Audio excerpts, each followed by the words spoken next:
Il y a beaucoup de petits et de gros mots sur lesquels on n'ose pas toujours mettre des mots. Parce que c'est intime, parce qu'on pense que c'est un peu sale, parce qu'on a peur du regard de l'autre, professionnel ou pas. Bénin, ils gâchent un peu la vie.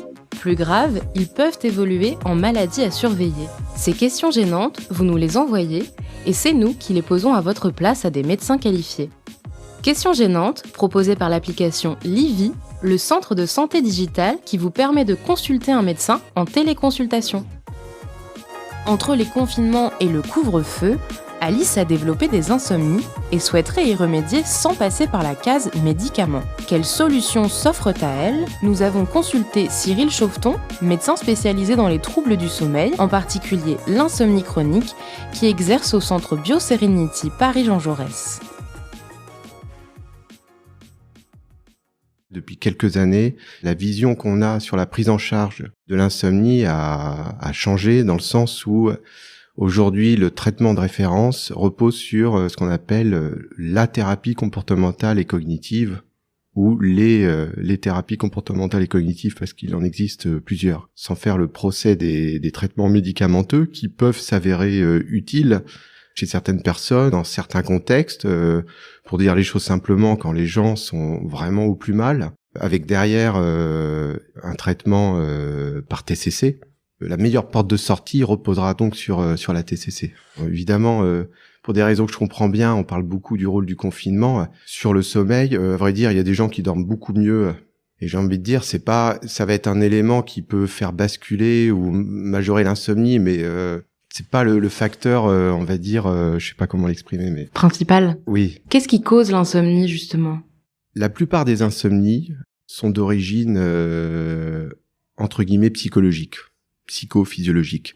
Et c'est pas un gros mot, voilà. Disons que de façon très caricaturale, le tableau le plus fréquent que je rencontre en consultation, c'est la personne dont l'insomnie s'est déclenchée 6 mois, 1 an, 5 ans, 10 ans en arrière, peu importe, à l'occasion d'un événement XYZ qui a basculé du jour au lendemain du bon sommeil vers l'insomnie, voilà. Et même si l'événement est à distance, qu'il a été digéré, certaines personnes maintiennent leur insomnie parce que, là aussi pour faire simple, en général, elles ont, si vous voulez, un comportement hyper éveillant.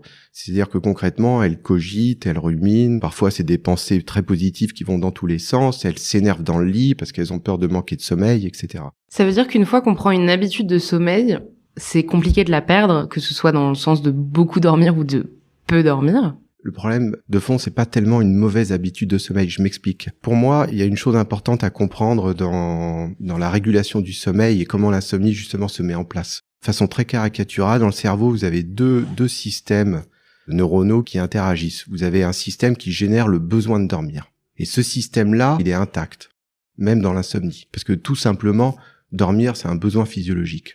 À un autre endroit du cerveau, donc, vous avez des neurones qui font exactement l'inverse, qui stimulent de l'éveil. Ces deux systèmes-là sont perpétuellement en interaction. Là, évidemment, pendant qu'on discute, déjà votre système de pression de sommeil, il est activé depuis que vous avez ouvert les yeux ce matin, pareil pour moi, et nos systèmes d'éveil respectifs contrebalancent, en fait, tout simplement pour maintenir une vigilance et qu'on ne s'endorme pas. L'insomnie, c'est une hyperstimulation du système d'éveil. C'est un hyper-éveil qui est tellement important qu'il va prendre le dessus sur ce que nous on appelle la pression de sommeil ou le besoin de sommeil. Ça explique certaines recommandations qu'on va faire dans la TCC, dans le traitement de l'insomnie. Pour dire les choses là aussi, encore une fois, de façon très simple, c'est un état de stress. Et ça explique quelque chose que beaucoup d'insomniaques rapportent et qui semble paradoxal, que malgré l'accumulation des mauvaises nuits, les gens dorment de plus en plus mal. Si vous voulez ça, évidemment, les gens disent toujours je comprends pas, j'ai fait une mauvaise nuit, le lendemain je devrais mieux dormir. Et après rebelote, 2 nuits, 3 nuits, 4 nuits, si je ne suis pas trop malchanceux, la 6e nuit, je vais m'effondrer, puis après ça repart. Mais en fait, ce qui se passe, c'est concrètement, dès la 2e nuit, si vous voulez, c'est le chat qui se mord la queue. C'est-à-dire que vous stimulez encore plus votre hyper-éveil. Faut voir ça comme une balance. C'est que d'un côté, vous avez les poids du sommeil, de l'autre, vous avez les poids de l'éveil. Et à cause des cogitations, des ruminations, de l'angoisse de pas dormir, etc., vous avez un état émotionnel, en tout cas qui n'est pas apaisé, vous êtes dans un état de stress qui fait que bien malgré vous, vous rajoutez des poids comme ça dans le plateau de ma balance du côté de l'éveil. Et ça, c'est vrai aussi bien à l'endormissement que lors des réveils nocturnes. Et c'est pour ça que la plupart des gens, je dis pas tous, mais la plupart des gens disent je comprends pas, je vais au lit alors que j'ai sommeil. Une fois que je suis dans le lit, boum, je trouve plus le sommeil. Et pareil, quand je me réveille à 3 heures du matin, je comprends pas, voilà, j'ai fait 3 heures, parfois même de bon sommeil, je me réveille, je suis comme ça, les yeux grands ouverts, hyper vigilante, et je vais mettre 3 heures pour m'endormir, voilà. À partir de quel moment on est insomniaque? Est-ce qu'il y a un nombre d'heures minimum? Est-ce que c'est propre à chacun? L'insomnie, c'est une plainte subjective. C'est-à-dire que la personne dit « je mets du temps pour m'endormir et ou pour me rendormir », ça me bouffe l'existence, ça gêne mon quotidien. Quelqu'un peut dormir 4 heures par nuit, toutes les nuits, pendant 10, 20, 30 ans, et se porter tout à fait bien. Oui, il y a des gens, ce qu'on appelle, il y a des gens qui sont courts dormeurs. Il y a des gens qui dorment 6 heures ou moins et qui n'ont pas de plainte particulière.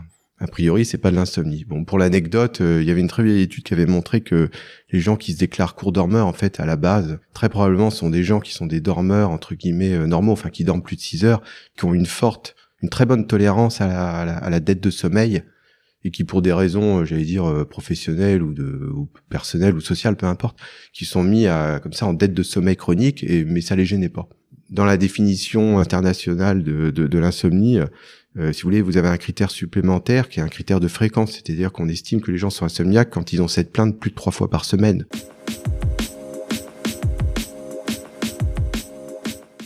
Quelles conséquences sur les personnes touchées? De quoi elles se plaignent exactement? La plupart du temps, c'est de fatigue, de troubles de la concentration, de troubles de la mémoire. C'est l'impact sur l'humeur. Les gens qui souffrent d'insomnie, en général, se déclarent irritables. Après, ça peut aller jusqu'à un trouble de l'humeur, c'est-à-dire une dépression, qui là peut nécessiter l'avis d'un spécialiste, un psychiatre, et éventuellement qui posera l'indication d'un traitement antidépresseur. Aujourd'hui, le principal risque quand même de l'insomnie, en tout cas non traité, c'est la dépression. Est-ce qu'il y a des comportements à adopter, des choses à bannir pour régler l'insomnie juste dans son comportement, dans les choses qu'on fait, notamment dans la journée? Il y a des gens qui ont une mauvaise hygiène de sommeil, mais pour autant, ça n'en fait pas des insomniaques. Quelqu'un qui va prendre trop de café ou qui va regarder trop d'écran le soir, ou quelqu'un qui va faire une sieste trop longue, trop tardive dans l'après-midi. Ça, c'est les exemples les plus fréquents. Il y a une forte probabilité pour que cette personne-là n'ait pas sommeil à une heure où elle aurait dû avoir sommeil physiologiquement parlant. Mais ça peut arriver aussi chez un bon dormeur. C'est pas le fait d'avoir une mauvaise hygiène de sommeil qui conduit directement à l'insomnie. Si c'est un bon dormeur qui a une mauvaise hygiène de sommeil, j'ai envie de dire trivialement, il va pas se prendre la tête. Ça va pas le déranger. Si c'est quelqu'un qui est déjà de base, qui est insomniaque, si vous voulez, ça va le fragiliser. Et si, par exemple, concrètement, la personne n'a pas sommeil avant minuit, évidemment que ça va l'angoisser, parce qu'elle va se dire, je vais encore plus manquer de sommeil, je vais faire une mauvaise nuit, ou un grand classique, c'est d'aller se coucher alors qu'on n'a pas sommeil. Puis voilà, du coup, si vous voulez, entre guillemets, on se tire une balle dans le pied. Donc, si vous voulez, on risque encore plus de faire de l'insomnie, etc. Il y a un conseil que je peux donner aux gens qui souffrent d'insomnie, et ça c'est déjà un début de TCC, c'est concrètement, quand vous n'arrivez pas à trouver le sommeil, la première chose à faire, il faut privilégier la qualité du sommeil plutôt que la quantité. Donc concrètement, quand je n'arrive pas à trouver le sommeil, il faut très rapidement passer à autre chose. En général, quand ça marche pas, c'est soit parce que les gens, si vous voulez, attendent trop longtemps avant de passer à autre chose. Par exemple, ils restent 1 heure dans le lit à cogiter avant d'ouvrir un bouquin. Ou alors, deuxième raison, c'est parce qu'ils le font de temps en temps. Voilà, pour que ça marche, il faut le faire de façon récurrente pour que le cerveau, entre guillemets, se reconditionne. L'idée, en passant à autre chose, c'est d'enlever des poids du côté de l'éveil, de faire descendre cet hyper-éveil et donc que la balance bascule du côté du sommeil et de retrouver la sensation de somnolence. Par rapport aux écrans d'ordinateur, par rapport au fait de regarder peut-être trop d'écrans, que la lumière bleue soit agressive, qu'est-ce qu'on peut faire et surtout, est-ce que c'est très grave?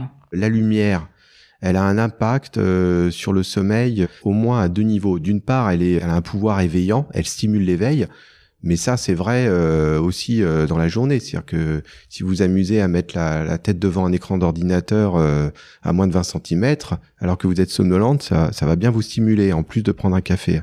C'est sûr que si vous êtes exposé de façon rapprochée aux écrans le soir, vous allez diminuer votre perception de la somnolence. Bon, et dans le spectre de la lumière, évidemment, comme vous le rappelez, surtout la lumière bleue, elle va altérer la qualité du sommeil, mais même chez quelqu'un qui est bon dormeur. Et d'ailleurs, il y a des gens qui nous disent, puis c'est démontré dans des études, mais moi je dors bien, mais je me réveille le matin, je suis crevé.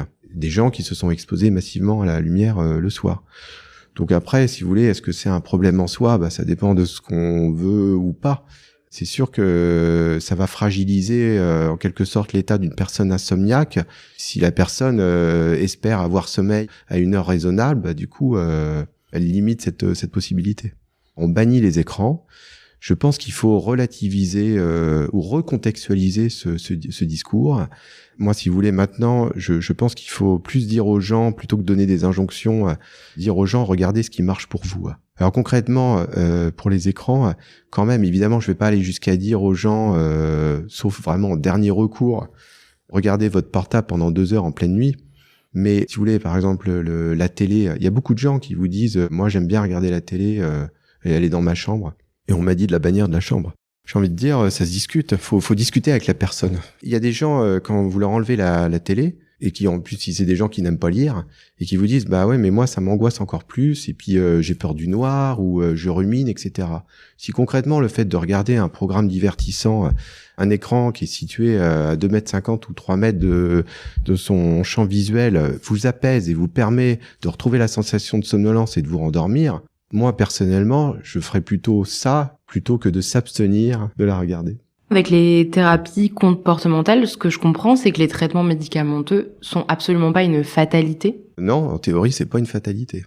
Et justement, les TCC, elles permettent, même chez des gens qui sont sous traitement médicamenteux, de faciliter le sevrage. Pourquoi ils ont mauvaise presse, les traitements médicamenteux ? Je dirais surtout là, depuis 2-3 ans, moi en tout cas, quelque chose que j'entends beaucoup, c'est le risque de développer une maladie d'Alzheimer. Ça, c'est l'une des 2 craintes. La deuxième, c'est tout simplement de devenir dépendant.